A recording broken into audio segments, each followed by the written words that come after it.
Today, I am here to give y'all my full-on predictions for the 2024 Wurth 400 out at the Dover Motor Speedway. It's a concrete track, and the last time we went out to a concrete track, Bristol, we saw an epic race. So I got high hopes for this upcoming weekend. I'm going to talk about that, but I'm also going to talk about Talladega and the horrendous weekend all three series that were racing there had: ARCA, Xfinity, and Cup. There's a lot of things to talk about here today, so kick back and relax. Hopefully you enjoy. Please like and subscribe, and on to the intro we go. I'm Chase Briscoe, driver number 14 Ford Mustang for Stewart Haas Racing, and you're watching William Blackwell on YouTube.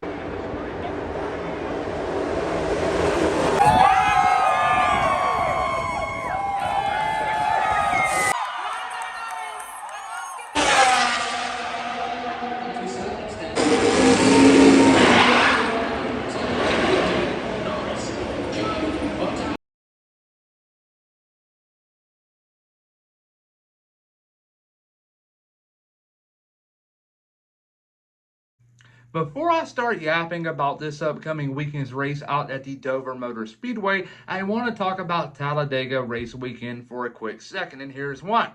When we left Texas, a lot of fans, even drivers and race teams obviously, were fed up with the direction these NASCAR track owners are going towards. They felt like they're getting lazy with things. We saw in Texas they removed the scoring pylon, and the scoring pylon is a very big deal, and here's why. The fans in the stands are able to look up at it and to see what positions their favorite drivers are in. And also, drivers under green flag conditions may look up periodically to see who they're racing against, what's really going on in track. And like for Denny Hamlin's instance, he may want to see where the 23 car is, maybe where the 45 car is. The scoring pylon has its time and place, and NASCAR shouldn't remove it at all. Texas did. Fast forward to Talladega. Talladega did the same exact thing. They removed it. And it just made things worse, if you will. Obviously, Talladega is a ISC track, and they have made some big modifications in the last year to their whole facility, and that includes a new logo. The old logo was everywhere on their premises. This new one, though, had to replace it, so that's going to cost some money. So if your old pylon's outdated, and you don't have the money to build a new one, why tear it down in the first place? It's not a good look. And for them to combat that, to the fans say, hey, get on your phone and look up on the NASCAR app, your Wi-Fi sucks. It really does. So NASCAR fans are getting screwed over there. But we're also going to talk about the ARCA race where we saw Finch lead every single lap, and Chris Wright didn't even bother to make a move to even go for the win. Ridiculous there. Drivers don't know how to race these days, and I'm going to go out there and say it. Xfinity, clean early on. The second half was a wreckfest. Sunday, where do I start? We saw so many weird restarts. Like, for instance, everybody will come down pit road to top off, and they'll have like a way big single file restart line. Like the top 3 or 4 rows will be 2 by 2, and everyone else will be single wide. And that right there, that's horrible. That does not look good at all. And also them going 175, 176 in a green flag run at a super speedway, that right there is dangerous. And it's bound to happen at some point in time. And like what I mean by this is that someone's eventually going to have a lot of speed built up, and they're just going to go by these slow cars, and someone's going to make a move, and a big wreck is going to happen.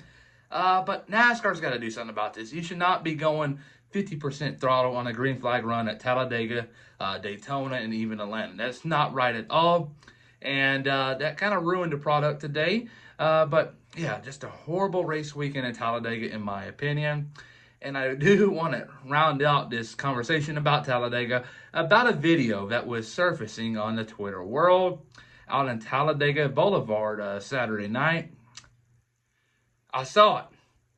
That right there is very, very bad PR for NASCAR. There's no other way to put it. Not a good look at all. I really don't like it. NASCAR, they're trying to build up a legitimate business here, a business model, and they're trying to bring in more and more sponsors, but you have crap like that happening. There's a time and place for it, and you sure to hell don't post it on social media. Not a good look. Not good PR for NASCAR. If you know what I'm talking about, you know. If you don't, if you're young, don't look it up. If you're of age, go look it up. But the point is, though, not a good video for NASCAR fans to be posting, and it's bad PR in my opinion. But enough said here about Talladega. Now on to Dover.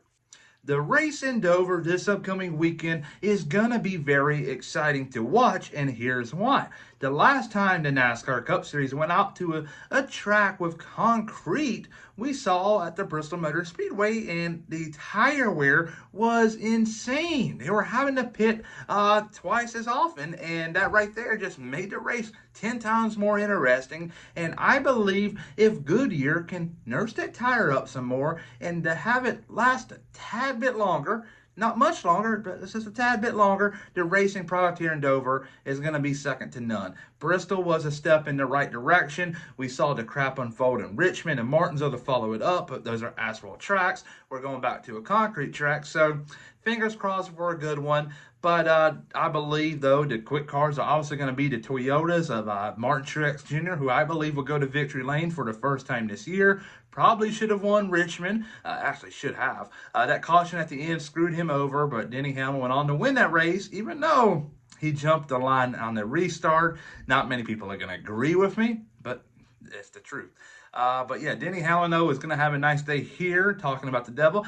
He's going to come home in second place, and I believe this is going to build up some good momentum for the 11 team, because they're heading out to some tracks in the following weeks that haven't been really typically kind to them, besides Darlington, if you will, because we got Kansas, an up and down track for the 11 team. They always seem to bring a good car to Kansas, and they struggle to get a good result. So that's going to be a tough one there. Darlington's obviously a good one for him. North Wilkesboro, it's a toss up there. He wasn't really competitive last year, but it's an all-star race, so who cares? Then you got the Coca-Cola 600, hit or miss there for the 11 team. It's just so many unknowns coming up for him. And I believe if he can have a good race weekend here in Dover, things may take a step in the right direction, if you will, because these are some pretty rough tracks coming up for him. But there you go there. Denny Hamlin in second place. Third place is going to be Chase Elliott. And I want to talk about Chase Elliott. Fox hyped him up way too much, in my opinion. Yes, he won Texas, but that's his first win in 2 years. Not his 50th win, or like, you get the point. He hasn't won so many times. Why in the hell are you trying to market him as a true championship contender? He is not. He's not even the best driver at Hendrick Motorsports. The best driver right now is William Byron, Kyle Larson, Chase Elliott, and a long-distance fourth would be Alex Bowman. He's not a true championship contender just because he won one race. If that's the case, Tyler Reddick ought to be up there. I'm just being honest with you folks. The real championship contenders right now are William Byron, Denny Hamlin, and Martin Truex Jr. Chase Elliott is not. Get that through your head, Fox. And I just don't get that at all. But there you go there. He's going to have a third place finish, though, but just because you win a race does not make you a true championship contender. That's the point I'm trying to make here.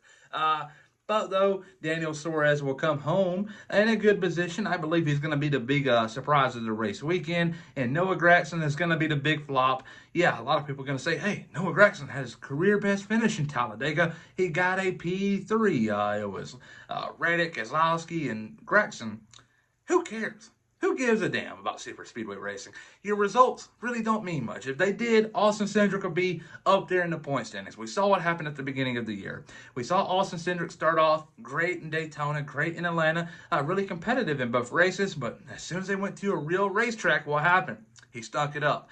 And Noah Gragson, just because he had one good run in Talladega, does not mean he's going to be up there in the mix week in and week out. It's a super speedway for a reason, and that's why I call it a big unknown. That's no other way to put it. But he's going to be my big flop of the race weekend.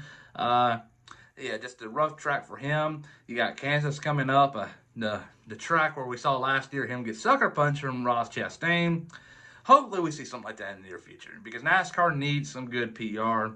And at the moment, things are very dull. But thank you for watching today's video. Hopefully you liked it. And please like and subscribe. And also, enter your top 5 picks to be into the Pick 5 contest. If you go 5 for 5, you get an autograph of your choice. And if you go 4 for 5, you get an unsigned hero card. So get your picks down below. Who knows? You may win a prize. Have a good one.